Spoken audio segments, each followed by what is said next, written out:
in this lobby, but Kanata, Ronaldo, they already got a little bit clipped, a little bit tagged up from Typical Gamer and Buga, so they are very much aware they might be getting pressed here too.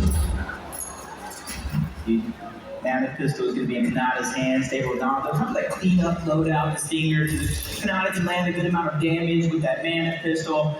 Whether either one of the shotgun or the SMG, he's going to be able to clean that one up easy. They're just on the side of the mountain. A lot of teams already pressing forward in that rotation. They're just kind of biding their time. They're a team with 2 FNCS champions, by the way, on it. That no patience is a virtue. I'm in there. Being able to just slowly let other players make the mistakes that you can capitalize on. Hey, Alex kind of carrying over that performance from yesterday's practice log. He's already 3 eliminations. He's definitely keeping in mind just how impactful those individual Elan points will actually amount to. And he's got it gone in place in his sight. Tornado doesn't even get a chance to respond. Threw up an attempt to defend himself, but Alex just way too quick on the trigger. And that's what we were talking about. They're in the storm. That's not good. Going punch for punch with the likes of Peterbot in terms of getting simple eliminations and receiving the zone. It is going to close up just a little bit, but it's a 50-50 with the whole south side being in the zone. That's where you see Peterbot and Ozzy just trying to rotate to the north.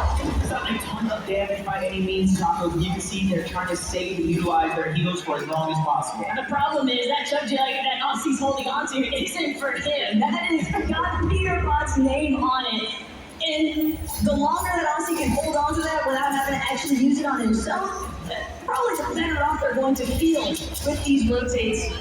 And the direction that they're headed, though, Somerset, Thomas HD, they might have an opportunity here to try and cut off some teams, play a little bit of spoiler to this edge zone.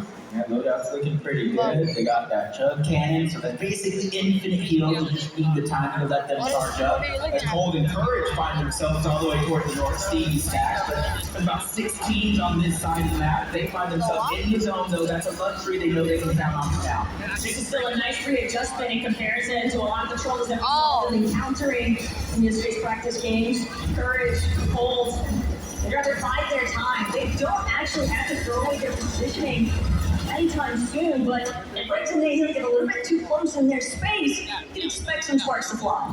Yeah, I feel like it's this point of the game, the nerve starts to just get a little bit more out there because those reboots are about to turn off in Zone 7. So most of the teams have already rotated. You can see it in the mini-map in close proximity of one another. So even though if you go down here, now it's the 6th zone, you will reboot, but where are you gonna go? Where are you gonna find the loot? So that's where you're seeing a lot of these teams taking it just a little bit more serious than some of the games that we saw yesterday.